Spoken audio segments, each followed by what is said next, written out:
चर्चा है कि लोक जनशक्ति पार्टी भारतीय जनता पार्टी के साथ गठबंधन करने वाली है। हमारे साथ हैं लोक जनशक्ति पार्टी संसदीय बोर्ड के चेयरमैन चिराग पासवान।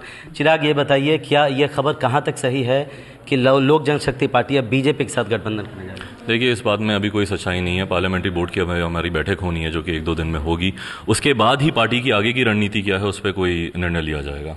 क्या ये सही नहीं है कि आपके पिताजी और लोक जनशक्ति पार्टी के अध्यक्ष रामविलास पासवान की बैठक हुई है भारतीय जनता पार्टी के? नहीं, इसमें कोई सच्चाई नहीं है। हमारे राष्ट्रीय अध्यक्ष की कोई बैठक नहीं हुई है इस सिलसिले में। और जैसा मैंने कहा कि ये सब पार्लियामेंट्री बोर्ड की बैठक के बाद ही डिसाइड किया जाएगा कि हम कोई ऑल्टरनेटिव विकल्प सोच रहे हैं, नहीं सोच रहे हैं। ये सारी रणनीति उसके बाद बनाई जाएगी। चलिए, आप ये तो इनकार कर रहे हैं कि भारतीय जनता पार्टी के साथ बैठक नहीं हुई है। कांग्रेस के साथ आपकी बैठक हुई थी, सोनिया गांधी के साथ आप लोग मिलने गए थे।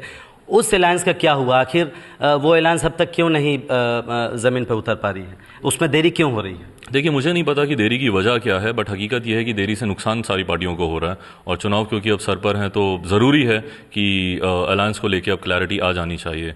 और इसी कोशिश में हम लोग भी लगे हुए हैं। और यही एक वजह है कि पार्टी के लीडर्स में कुछ डिस्ट्रेस है इन चीज़ों को लेके।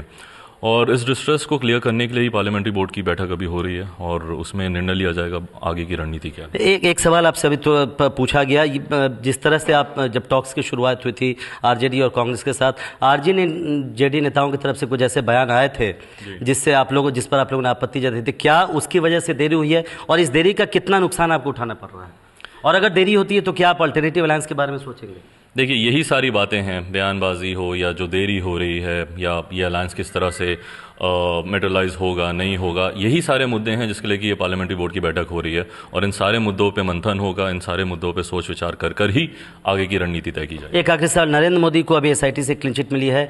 क्या आपको लगता है कि ये मुद्दा नहीं है आपके लिए, या ये देश के लिए अब कोई मुद्दा नहीं है? नरेंद्र मोदी को अब क्लीन चिट मिली? हकीकत यही है कि देश के लिए अब ये मुद्दा नहीं है। जब आपकी सर्वोच्च न्यायालय से जब उनको क्लीन चिट मिल गई है, तो अब वो दोषी हैं नहीं हैं, इस बारे में अब चर्चा करने का कोई मकसद नहीं। बहुत बहुत शुक्रिया। तो चिराग पासवान इस बात से तो साफ इनकार कर रहे हैं कि कोई बैठक भारतीय जनता पार्टी के नेताओं से हुई है, लेकिन चूंकि ये चुनाव का मौसम है, लिहाजा गठबंधन में नए नए दौर सामने आने वाले हैं। कैमरामैन मान के साथ प्रशांत, एबीपी न्यूज़, दिल्ली।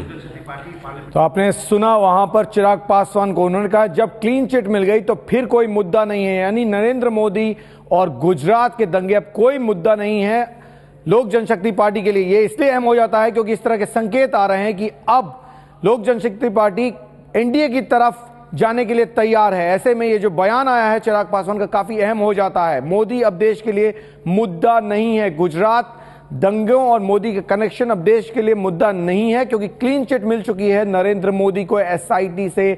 चिराग पासवान यानी रामविलास पासवान के बेटे और लोक जनशक्ति पार्टी के अहम नेता, उनका यह बयान है कि नरेंद्र मोदी को लेकर जो बातें कही गई गुजरात दंगों को लेकर, वो बातें अब खत्म हो गई है, क्योंकि क्लीन चिट नरेंद्र मोदी को दे दी गई है। तो ये काफी अहम है बिहार की राजनीति को लेकर, क्योंकि समीकरण कहीं ना कहीं लगातार बदलते नजर आ रहे हैं बिहार की राजनीति में।